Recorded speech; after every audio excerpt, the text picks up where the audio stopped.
Hello students, how are you today? Okay, teacher hope everyone fine, right? And today we will learn about Unit 3, Animals.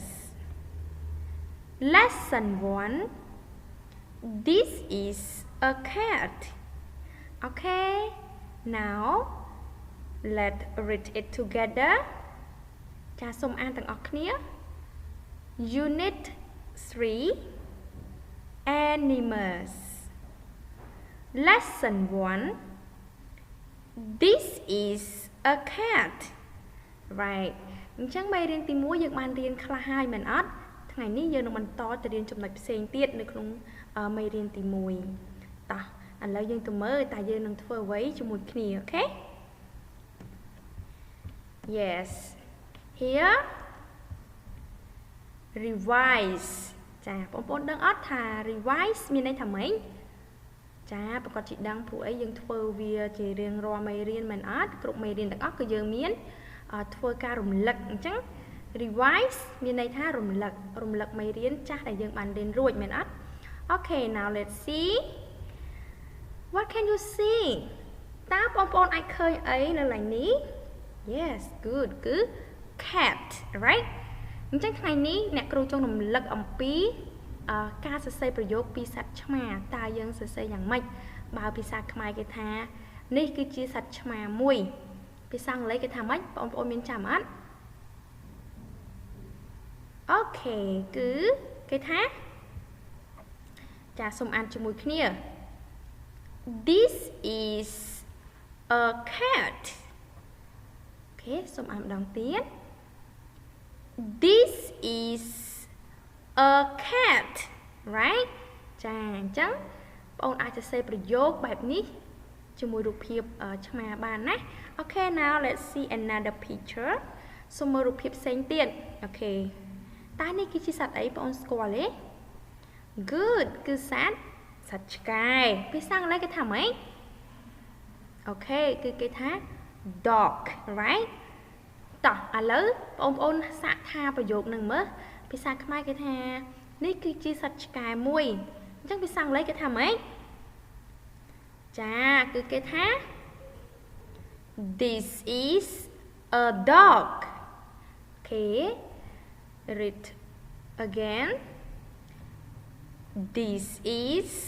a dog ចាអញ្ចឹងបងប្អូនអាចសរសេរប្រយោគបែបនេះបានណាមិនថារូបភាពពីរនេះទេរូបភាពអីផ្សេងក៏បងប្អូនអាចសរសេរបានដែរតែគ្រាន់តែខាងក្រោយនេះបងប្អូនដូរពាក្យឲ្យត្រឹមត្រូវជាមួយនឹងរូបភាពអូខេអញ្ចឹងបងប្អូនអាចរៀនសរសេរលេខបាននៅផ្ទះរៀនអានបន្ថែមទៀតណាអូខេ now what will we do next តើយើងនឹងធ្វើអ្វីបន្តទៀត let's see together សូមមើលទាំងអស់គ្នាណា Yes today we will learn about bee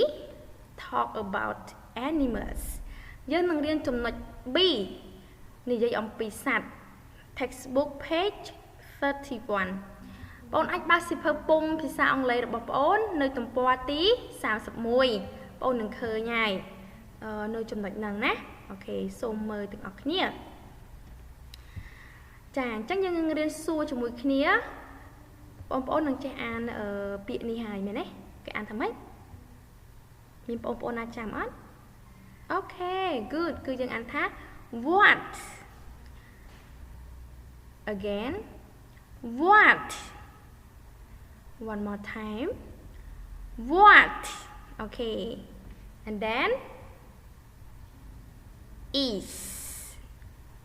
again is one more time is good job and next one this again this one more time this good job អញ្ចឹងសំណួរនេះពេលដែលយើងអានពេញគឺគេអានបែបនេះណា What is this ចាយើងត្រូវធ្វើសំឡេងសំណួរបែបហ្នឹងណាចាសូមអានម្ដងទៀត What is this អូខេម្ដងទៀត What is this ចាគេសួរថាតើនេះគឺជាអ្វីចាតើនេះគឺជាអ្វីឆ្លើយបានអត់អត់បានទេព្រោះយើងអត់ទាន់ឃើញរូបភាពមែនអត់ឥឡូវយើងមើលចា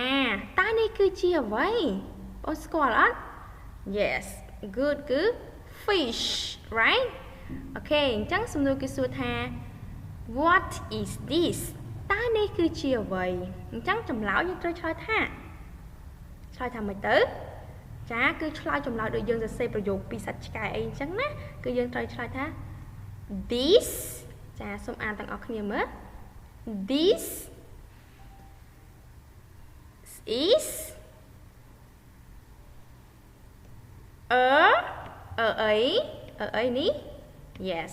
good គឺ a fish right ចាតាមពិតទៅសំណួរនេះយើងធ្លាប់រៀនរួចហើយចម្លើយនេះក៏យើងចេះឆ្លើយវាដែរតែពីមុនយើងសួរទៅលើវត្ថុឥឡូវយើងសួរទៅលើសត្វណាដូចតែគ្នាទេអូខេអញ្ចឹងសូមអានម្ដងទៀត 1 2 3 What is this